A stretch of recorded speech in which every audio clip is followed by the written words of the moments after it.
Hello friends, UGC net knowledge point में आप सभी का स्वागत है। आज हम कर रहे हैं UGC net paper 2 public administration के चैप्टर वाइज जो है अरिहंत पब्लिकेशन की बुक में से चैप्टर 7। आइए स्टार्ट करते हैं। चैनल पर नए हैं तो चैनल को जरूर सब्सक्राइब करें, लाइक एंड शेयर करें। चैप्टर 7 यूनिट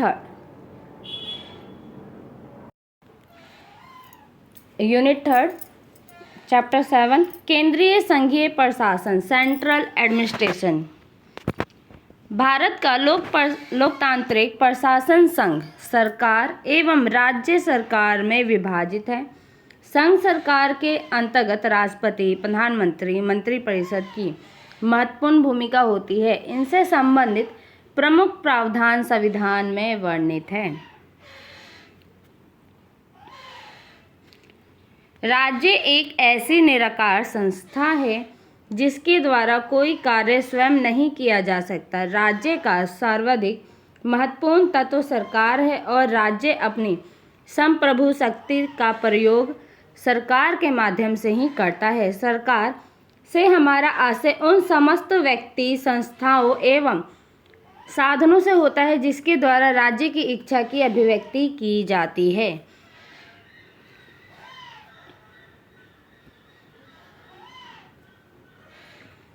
उसे क्रियान्वित किया जाता है। सरकार मुख्यतः दो भागों में विभाजित है, संघ सरकार और राज्य सरकार।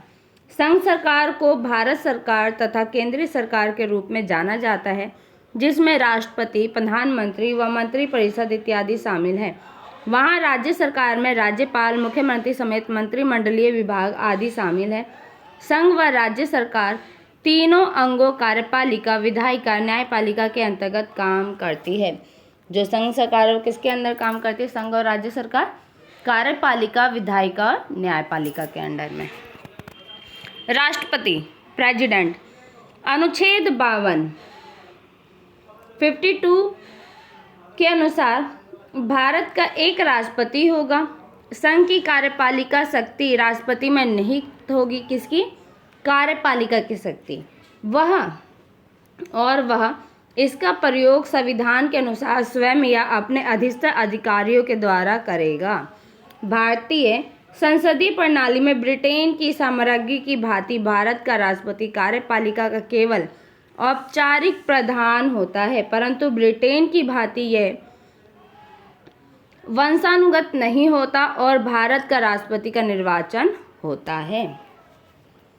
निर्वाचन प्रक्रिया। राष्ट्रपति क्या निर्वाचन प्रक्रिया है? राष्ट्रपति का निर्वाचन एक निर्वाचक मंडल द्वारा अनुपातिक प्रतिनिधित्व के आधार पर एकल संक्रमणीय मत प्रणाली द्वारा किया जाता है। इस विचारक मंडल में शामिल सदस्य होते हैं। इसका फर्स्ट पॉइंट है, संसद के दोनों सदनों में निर्वाचित सदस्य। सेकंड है, राज्यों की विधानसभाओं के निर्वाचित सदस्य। थर्ड है, केंद्र शासित प्रदेश दिल्ली और पुडुचेरी विधानसभाओं के निर्वाचित सदस्य 71वें संविधान संशोधन के अनुसार। राष्ट्रपति के निर्वाचन की रीति अनुच्छेद 55 के अंतर्गत दी गई है, जिसमें समरूपता के सिद्धांत और एकल संक्रमणीय मत सिद्धांत को अपनाया गया है। ये जितने भी अनुच्छेद आ रहे हैं ये बहुत ही इम्पोर्टेंट है, क्योंकि राष्ट्रपति के बारे में इनके जो अनुच्छेद है वो question previous year question paper में पूछे जा चुके हैं।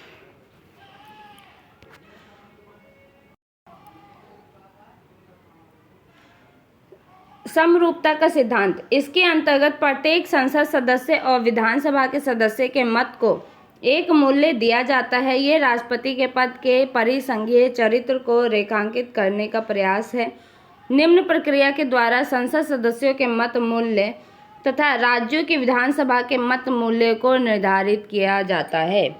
इसका फर्स्ट पॉइंट है, प्रत्येक विधानसभा के निर्वाचित सदस्यों के मतों की संख्या उस राज्य की जनसंख्या को उस राज्य की विधानसभा के निर्वाचित सदस्यों तथा 1000 के गुणनफल से प्राप्त संख्या द्वारा भाग देने से प्राप्त होता है। यदि इसके बाद शेष 500 से अधिक आए तो प्रत्येक सदस्य के मतों की संख्या में एक और जोड़ दिया जाता है। जैसे विधानसभा सदस्य के मत का मूल्य राज्य की कुल जनसंख्या और राज्य विधानसभा के निर्वाचित कुल सदस्य, ये डिवाइड में होगा, इनटू में 1/1000। इससे क्या निकाला जाता है? राष्ट्रपति की निर्वाचन। संसद, सेकंड पॉइंट है, संसद के प्रत्येक सदन के निर्वाचित संसद सदस्यों के मतों की संख्या सभी राज्यों के विधायकों के मतों के मूल्य की संसद के कुल सदस्यों की संख्या से भाग देने पर प्राप्त होता है। संसद सदस्य के एक मत का मूल्य सभी राज्यों के विधायकों के मतों का कुल मूल्य और संसद के निर्वाचित सदस्यों का कुल मूल्य, ये इसे क्या करना होता है? डिवाइड। जनसंख्या के निर्धारण अंतिम पूर्ववर्ती जनगणना की प्रकाशित आंकड़ों के आधार पर किया जाएगा। संवैधानिक संशोधन 84 के अनुसार वर्ष 2026 तक वर्ष 1971 की जनसंख्या के आधार पर ही राष्ट्रपति का चुनाव किया जाएगा। एकल संक्रमणीय मत सिद्धांत। इस सिद्धांत के अनुसार यदि निर्वाचन में एक से अधिक उम्मीदवार हो तो मतदाताओं द्वारा मतदान वरीयता कम से कम क्रम से दिया जाए, अर्थात मतदाता मतदान पत्र में उम्मीदवारों के नाम या चुनाव चिन्ह के समक्ष अपना वरीयता क्रम लिखेगा। अनुच्छेद 55 के अनुसार निर्वाचन के मतदान गुप्त रहेंगे। राष्ट्रपति पद के लिए योग्यताएं।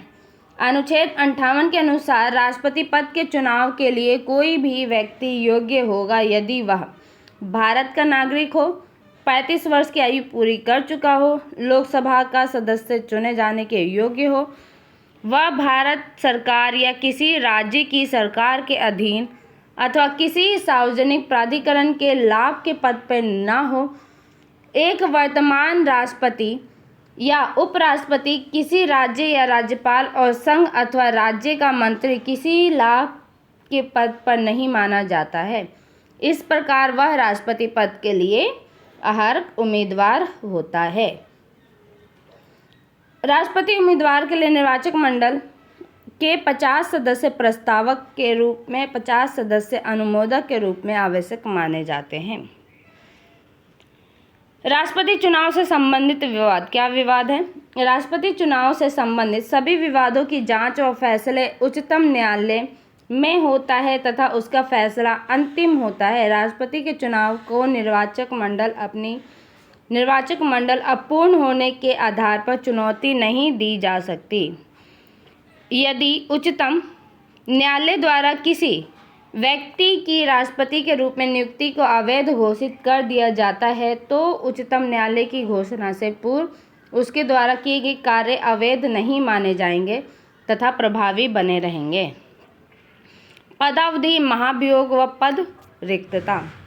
राष्ट्रपति की पदावधि उसके पद ग्रहण करने की तिथि से 5 वर्ष की होती है। यद्यपि वह अपनी पदावधि में किसी भी समय अपना त्याग पत्र राष्ट्रपति को दे सकता है। इसके अतिरिक्त कार्यकाल पूरा होने के पूर्व महाभियोग चलाकर भी उसे उसके पद से हटाया जा सकता है,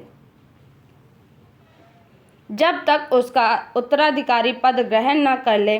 राष्ट्रपति अपने 5 वर्ष के कार्यकाल के पश्चात भी पद पर बना रह सकता है। वह इस पद पर दोबारा निर्वाचित हो सकता है, वह कितनी बार ही पुनः निर्वाचित हो सकता है। हालांकि अमेरिका में एक व्यक्ति 2 बार से अधिक राष्ट्रपति नहीं बन सकता है। शपथ। सर्वोच्च न्यायालय के मुख्य न्यायाधीश द्वारा 3री अनुसूची में वर्णित प्रारूप के अनुसार राष्ट्रपति को पद एवं गोपनीयता की शपथ दिलाई जाती है। राष्ट्रपति संविधान और विधि का परिरक्षण, संरक्षण तथा प्रतिरक्षण की शपथ लेता है। वेतन तथा भत्ते। राष्ट्रपति को 5 लाख प्रति माह आय कर से मुक्त वेतन के रूप में प्राप्त होता है। इसके अतिरिक्त उसे अनेक अन्य भत्ते एवं सुविधाएं प्रदान की जाती है, जैसे निःशुल्क सरकारी आवास, बिजली, पानी सहित कार, टेलीफोन, सहायक आदि। अवकाश प्राप्ति के बाद उसे 18 लाख वार्षिक पेंशन के रूप में दिए जाते हैं। संविधान के अनुच्छेद 59 के अनुसार 59 के अनुसार राष्ट्रपति की उपलब्धियां और भत्ते उसके कार्यकाल में घटाए नहीं जा सकते हैं। राष्ट्रपति की शक्तियां। संविधान द्वारा राष्ट्रपति को दी गई शक्तियां अत्यंत विस्तृत एवं व्यापक है। अनुच्छेद 53 के अंतर्गत संघीय कार्यपालिका की सभी शक्तियां राष्ट्रपति में निहित है। इसका प्रयोग संविधान के अनुसार या तो राष्ट्रपति स्वयं करता है या उसके नाम से अधीनस्थ पदाधिकारी करते हैं। सबसे पहले है कार्यपालिका की शक्ति।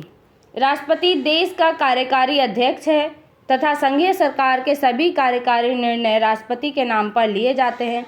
संघ सरकार के सभी प्रमुख अधिकारी राष्ट्रपति द्वारा नियुक्त किए जाते हैं। 1976 से पूर्व संविधान में यह उपबंध नहीं था कि राष्ट्रपति मंत्रिपरिषद द्वारा दिए गए परामर्श के अनुसार कार्य करने के लिए आबद्ध है।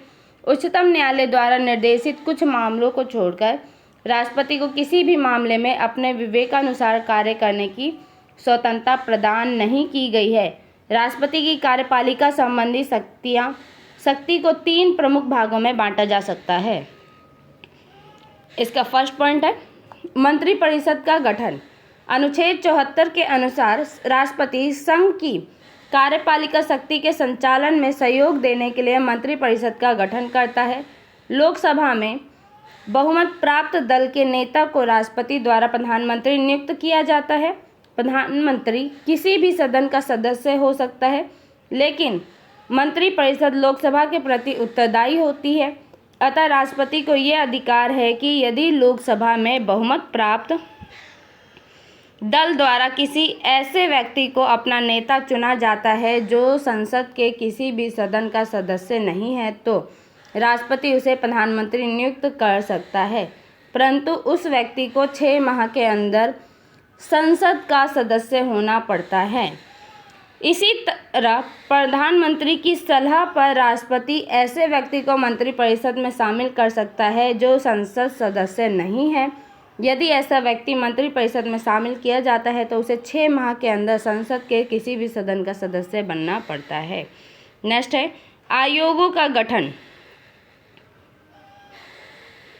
राष्ट्रपति को विभिन्न आयोगों के गठन की शक्ति भी प्रदान की गई है। राष्ट्रपति द्वारा गठित किए जाने वाले प्रमुख आयोगों में वित्त आयोग, संघ लोक सेवा आयोग, राज्यों के समूह के लिए आयुक्त आयोग, जल प्रदाय में हस्तक्षेप का अन्वेषण करने के लिए आयोग, राजभाषा आयोग, अनुसूचित क्षेत्रों के प्रशासन पर प्रतिवेदन देने के लिए आयोग, भाषाई अल्पसंख्यक आयोग आदि है।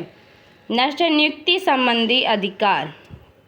राष्ट्रपति को उच्च पदाधिकारियों को नियुक्त करने तथा हटाने की शक्ति संविधान द्वारा प्रदान की गई है। कार्यपालिका अध्यक्ष होने के नाते राष्ट्रपति प्रधानमंत्री समेत अन्य मंत्रियों की नियुक्ति करता है।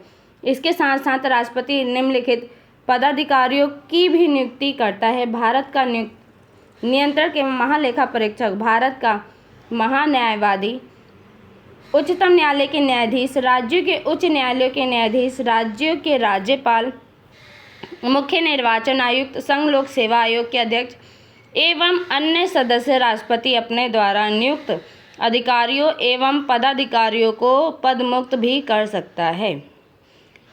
अब पढ़ेंगे राष्ट्रपति की विधायी शक्ति। अभी हमने क्या पढ़ा, उसकी कार्यकारी शक्ति। अब पढ़ेंगे विधायी शक्ति।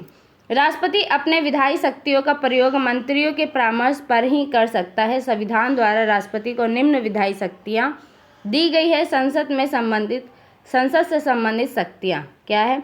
राष्ट्रपति को संसद से संबंधित निम्न शक्तियां प्राप्त है।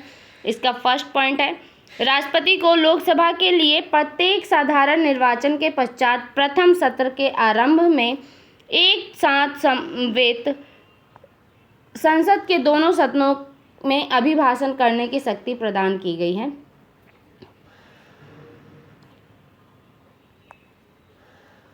राष्ट्रपति संसद के संयुक्त अधिवेशन या किसी एक सदन में अभिभाषण कर सकता है। वह संसद के दोनों सदनों के अधिवेशन बुलाता है, सत्रावसान करता है और तथा लोकसभा को भंग कर सकता है। सेकंड पॉइंट है इसका, अभिभाषण के अधिकार के साथ राष्ट्रपति को यह अधिकार भी है कि वह संसद में लंबित किसी विधेयक के संबंध में सदन को संदेश भेज सकता है और उसके संदेश या यथाशीघ्र विचार करना आवश्यक होता है। थर्ड पॉइंट है, राष्ट्रपति को संसद के दोनों सदनों में कुछ सदस्यों को मनोनीत करने का अधिकार भी है। कैसे? राष्ट्रपति राज्यसभा में 12 ऐसे व्यक्तियों को मनोनीत कर सकता है जिन्हें साहित्य, विज्ञान, कला और सामाजिक विज्ञान का विशेष ज्ञान या व्यवहारिक अनुभव हो। सेकंड पॉइंट है इसका, राष्ट्रपति लोकसभा में एंग्लो इंडियन समुदाय का पर्याप्त प्रतिनिधित्व न होने पर उस समुदाय के 2 सदस्यों को मनोनीत कर सकता है। राष्ट्रपति को कुछ प्रतिवेदनों को संसद के समक्ष रखवाने की शक्ति प्राप्त है, जैसे भारत सरकार के लेखाओं के संबंध में नियंत्रक एवं महालेखा परीक्षक का प्रतिवेदन, वार्षिक वित्तीय अनिरूपक विवरण, वित्त आयोग की सिफारिश एवं उसके साथ उन पर की गई कार्यवाही का स्पष्टीकारक ज्ञापन, अनुसूचित जातियों और जनजातियों के विशेष अधिकारी का प्रतिवेदन, पिछड़े वर्ग के आयोग का प्रतिवेदन, भाषाई अल्पसंख्यकों के विशेष अधिकारों का प्रतिवेदन, संघ लोक सेवा आयोग का प्रतिवेदन आदि। राष्ट्रपति की पूर्व अनुमति से पेश किए जाने वाले विधेयक। राष्ट्रपति की पूर्व अनुमति से निम्न विधेयक पेश किए जाते हैं। कौन से? वित्त विधेयक, कोई विधेयक जो सही अर्थों में धन विधेयक नहीं है किंतु जिसे भारत को संचित निधि में से व्यय करना पड़ता है।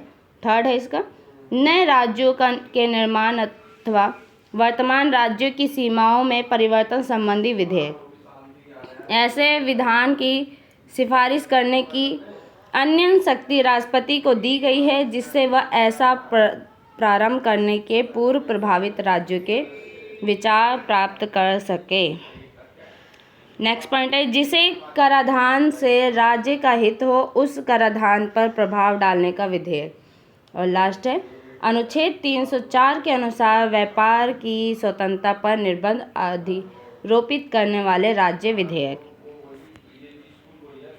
राज्य विधानमंडल द्वारा निर्मित विधि के संबंध में राष्ट्रपति की शक्ति। राष्ट्रपति किसी राज्य में वित्तीय आपात स्थिति के प्रवर्तन की स्थिति में राज्य को निर्देश दे सकता है कि सभी धन विधेयकों को राज्य विधानसभा में पेश करने से पहले उन पर राष्ट्रपति का अनुमोदन लिया जाए। नेक्स्ट पॉइंट है, राष्ट्रपति को अध्यादेश जारी करने की शक्ति। यदि किसी समय संसद के दोनों सदनों का सत्र न चल रहा हो, राष्ट्रपति का ऐसा संज्ञान हो कि ऐसी परिस्थितियां विद्यमान है जिसके कारण उन पर तत्काल कार्यवाही करना आवश्यक हो गया है, तो वे परिस्थितियों के अपेक्षानुसार ऐसा अध्यादेश प्रख्यापित कर सकते हैं। ऐसे अध्यादेश संसद के अधिनियम के समान प्रभावी और शक्तिमान होंगे, लेकिन उनमें ऐसा कोई उपबंध नहीं होना चाहिए जिसके लिए संविधान के अधीन संसद अधिनियम बनाने के लिए सक्षम नहीं हो। राष्ट्रपति की वित्तीय शक्तियाँ। राष्ट्रपति की वित्तीय शक्तियाँ व कार्य निम्न है। इसका फर्स्ट पॉइंट है, राष्ट्रपति की पूर्वानुमति से ही धन विधेयक संसद में प्रस्तुत किए जा सकता है। सेकंड पॉइंट है, संसद के समक्ष वार्षिक वित्तीय विवरण यानी बजट रखवाता है। थर्ड पॉइंट है, उसकी सिफारिश के बिना अनुदान की कोई भी मांग नहीं की जा सकती। फोर्थ पॉइंट है, किसी अदृश्य व्यय के भुगतान हेतु वह भारत का आकस्मिक निधि से व्यवस्था कर सकता है। फोर्थ पॉइंट है, वह प्रत्येक 5 वर्ष पर राज्य व केंद्र के मध्य राजस्व बंटवारे के लिए वित्त आयोग का गठन कर सकता है। राष्ट्रपति की सैन्य शक्ति। राष्ट्रपति भारत के सैन्य बलों का सर्वोच्च सेनापति होता है। इस क्षमता में वह थल सेना, जल व वायु सेना के प्रमुखों की नियुक्ति करता है। वह युद्ध के आरंभ या इसकी समाप्ति की घोषणा करता है, किंतु यह संसद की अनुमति के अनुसार होता है। राजनयिक शक्ति। राष्ट्रपति की राजनयिक शक्ति में वे सभी विषय आते हैं जो संघ को किसी विदेशी राज्य के समर्पक में लाते हैं। राष्ट्रपति अंतर्राष्ट्रीय मामलों में देश का प्रतिनिधित्व करता है। वह विदेशों में भारतीय दूतों, राजदूतों, व्यापार दूतों एवं राजनयिक प्रतिनिधियों की नियुक्ति करता है। संसद के अनुसमर्थन के अधीन रहते हुए अन्य देशों से करार एवं संधि करने का कार्य राष्ट्रपति मंत्री के परामर्श पर करता है। राष्ट्रपति की न्यायिक शक्ति। किसी न्याय में हुए भूल को सुधार करने के उद्देश्य से कार्यपालिका को न्यायिक शक्ति प्रदान की गई है। इस तरह राष्ट्रपति को दो प्रकार की न्यायिक शक्तियाँ प्राप्त है। कौन कौन सी? न्यायालय से परामर्श की शक्ति। अनुच्छेद 143 के अनुसार 143 अनुच्छेद के अनुसार आर्टिकल 143 के अनुसार अकॉर्डिंग राष्ट्रपति सार्वजनिक महत्व की विधि या तथ्य के किसी प्रश्न पर सर्वोच्च न्यायालय की सलाह मांग सकता है, किंतु राष्ट्रपति परामर्श मांगने के लिए बाध्य नहीं है। सेकंड है क्षमा करने की शक्ति। संविधान के अनुच्छेद 72 में राष्ट्रपति को यह अधिकार दिए गए हैं कि वह किसी के दंड को क्षमा कर दे या दंड को कम कर दे या दंड को किसी अन्य दंड में बदल दे। क्षमा से तात्पर्य यह है कि अपराधी को सभी दंडों और निहितार्थों से मुक्ति मिल जाती है, किंतु क्षमा प्रदान करने या दंड को कम करने की शक्तियों का प्रयोग राष्ट्रपति इन परिस्थितियों में ही कर सकता है। इसका फर्स्ट पॉइंट है सभी मामलों में जिनमें मृत्युदंड न्यायालय द्वारा किया गया हो। सेकंड है उन मामलों में जिनमें किसी व्यक्ति को केंद्रीय कानूनों के अंतर्गत दंडित किया गया हो। थर्ड है उन मामलों में जिनमें दंड सैनिक न्यायालय द्वारा दिए गया हो। राष्ट्रपति की वीटो शक्ति। वीटो लैटिन भाषा का शब्द है जिसका शाब्दिक अर्थ है रोकना। संसद द्वारा पास किया गया कोई भी विधेयक अधिनियम तब तक नहीं बन सकता जब तक कि उसे राष्ट्रपति की स्वीकृति नहीं मिल जाती। जब दोनों सदनों से पारित कोई विधेयक राष्ट्रपति की स्वीकृति के लिए रखा जाता है तो राष्ट्रपति के पास 3 विकल्प होते हैं।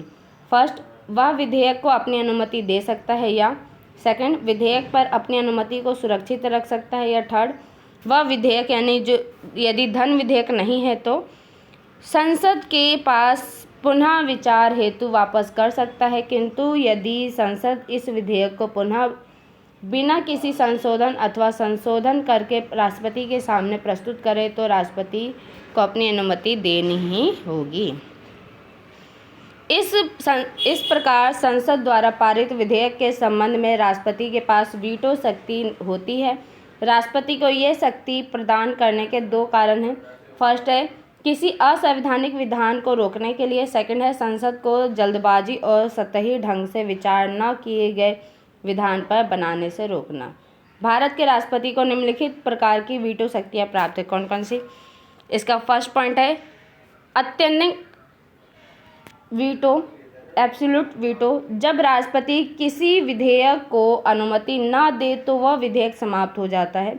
राष्ट्रपति सामान्यतः इस शक्ति का प्रयोग गैर सरकारी विधेयक को अनुमति न प्रदान करके कर सकता है। सरकारी विधेयकों के संबंध में ऐसी स्थिति उत्पन्न हो सकती है जिसमें विधेयक के पारित हो जाने के पश्चात राष्ट्रपति की अनुमति मिलने के पहले मंत्रिमंडल त्यागपत्र कर देता है और दूसरा मंत्रिमंडल जिसका संसद में बहुमत है राष्ट्रपति को उस विधेयक के विरुद्ध वीटो के इस्तेमाल की सलाह देता है। ऐसी परिस्थिति में राष्ट्रपति के लिए वीटो का प्रयोग संवैधानिक होगा। सेकंड पॉइंट है निलंबनकारी वीटो, सस्पेंशन वीटो। जब राष्ट्रपति किसी विधेयक की अनुमति देने से स्पष्ट रूप से मना करने के स्थान पर उस विधेयक या उसके किसी भाग को पुनः विचार के लिए वापस कर देता है तो यह कहा जा सकता है कि राष्ट्रपति ने अपनी निलंबनकारी वीटो की शक्ति का प्रयोग किया है। यदि सदन पुनः विचार करके वापस विधेयक राष्ट्रपति के समक्ष भेज दे तो राष्ट्रपति को उस विधेयक को अपनी अनुमति देना ही होगा। Pocket veto. इस वीटो शक्ति का प्रयोग राष्ट्रपति तब करता है जब उसे किसी विधेयक को ना तो पुनः विचार के लिए वापस भेजना हो और ना ही उस पर अनुमति देना हो और ना ही अनुमति देने से इनकार करना हो। इस स्थिति में विधेयक राष्ट्रपति की जेब में ही पड़ा रहता है। भारत के संविधान में राष्ट्रपति का किसी विधेयक पर कितने समय में निर्णय लेना चाहिए ये निर्धारित नहीं किया गया है। इस समय इस सीमा के अभाव में राष्ट्रपति जेबी या पॉकेट वीटो का प्रयोग कर सकता है। यह विशेष रूप से राष्ट्रपति द्वारा तब प्रयोग किया जाता है जब मंत्रिमंडल का पतन शीघ्र ही होने वाला हो। भारत में इस वीटो का सर्वप्रथम प्रयोग 1986 में 1986 में पारित भारतीय डाक संशोधन विधेयक में ज्ञानी जैल सिंह ने किया था। राष्ट्रपति की आपातकालीन शक्ति।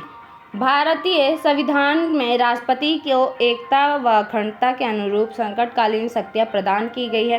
राष्ट्रपति की संकटकालीन शक्तियाँ का भाग 18 में अनुच्छेद 352 से 360 में वर्णन किया गया है। राष्ट्रपति की संकटकालीन या आपात शक्तियाँ निम्न 3 प्रकार की हैं। कौन कौन सी है? युद्ध विरोधी आक्रमण तथा सशस्त्र विद्रोह से उत्पन्न संकट। संविधान की धारा 352 के अनुसार राष्ट्रपति राष्ट्रीय संकट की घोषणा कर सकता है यदि उसको विश्वास हो जाए कि युद्ध, बाहरी आक्रमण या सशस्त्र विद्रोह के कारण या किसी संभावना के कारण भारत अथवा उसके राष्ट्र क्षेत्र के किसी भी भाग की सुरक्षा खतरे में है। तब वो क्या लगा सकता है? धारा 352। राष्ट्रपति का राष्ट्रीय संकट की घोषणा 1 महीने तक लागू रह सकता है या रह सकती है। संकटकालीन की घोषणा को लागू करने के लिए यह आवश्यक है कि 6 सप्ताह में संसद के दोनों सदन संकटकाल की घोषणा के प्रस्ताव को पास करें। 44वें संशोधन के अनुसार संकटकाल की घोषणा को संसद के दोनों सदनों साधारण बहुमत द्वारा नहीं बल्कि अपने अपने कुल सदस्यों के बहुमत द्वारा और उपस्थित और मत देने वाले सदस्यों के 2/3 बहुमत द्वारा स्वीकार करेंगे। राज्य में संवैधानिक आपात में उत्पन्न संकट। जब राष्ट्रपति को गवर्नर की रिपोर्ट पर अथवा अन्य किसी स्रोत के आधार पर विश्वास हो जाए कि राज्य का शासन संविधान की धाराओं के अनुसार नहीं चलाया जा रहा है तो वह इस आशय से संकटकाल की घोषणा कर सकता है। संसद की स्वीकृति के बिना यह घोषणा 2 माह तक लागू रह सकती है। संसद की स्वीकृति मिलने पर यह घोषणा 6 माह तक लागू रह सकती है और इस प्रकार घोषणा 44वें संशोधन के अनुसार साधारणतः 1 वर्ष तक लागू रह सकती है और 1 वर्ष से अधिक लागू भी रह सकती है जब चुनाव आयोग यह प्रमाण पत्र दे कि विधानसभा का चुनाव करवाना कठिन है। आर्थिक संकट के समय। यदि राष्ट्रपति को यह विश्वास हो जाए कि भारत या उसके किसी राज्य क्षेत्र का कोई भी भाग वित्तीय स्थायित्व या वित्तीय संकट में है तो वह वित्तीय आपातकाल की घोषणा कर सकता है अनुच्छेद 360 के अनुसार। इस प्रकार घोषणा संसद की स्वीकृति के बिना केवल 2 महीने तक लागू रहता है। इस प्रकार की उद्घोषणा के निम्न प्रभाव होते हैं। इसका फर्स्ट पॉइंट है, जब इस प्रकार की घोषणा लागू होती है तो संघ की कार्यपालिका शक्ति किसी राज्य को वित्तीय औचित्य संबंधी ऐसे सिद्धांतों का पालन करने का निर्देश देने तक जैसे कि निर्देश में उल्लिखित हो विस्तृत हो जाती है। सेकंड पॉइंट है, ऐसे किसी भी निर्देश के अंतर्गत राज्यों के संबंध में सेवा करने वाले व्यक्तियों के संब या किसी वर्गों के वेतन और भत्तों में कमी की अपेक्षा करने वाले उपबंध। सेकंड है, धन विधेयकों अथवा अन्य विधेयकों के राज्य में विधानमंडल के द्वारा उनके पारित किए जाने के पश्चात राष्ट्रपति के विचार के लिए रक्षित करने के लिए उपबंध भी हो सकेंगे। थर्ड पॉइंट है, जब इस प्रकार की उद्घोषणा प्रवर्तन में होती है उच्च न्यायालय और उच्चतम न्यायालय के न्यायाधीशों सहित संघ के कार्यों के संबंध में सेवा करने वाले व्यक्तियों के सब या किसी वर्ग के वेतनों और भत्तों में कमी के निर्देश देने के लिए राष्ट्रपति सक्षम हो जाता है। आज के लिए वीडियो इतना ही। वीडियो अच्छी लगे तो लाइक कीजिए, शेयर कीजिए, सब्सक्राइब कीजिए। धन्यवाद।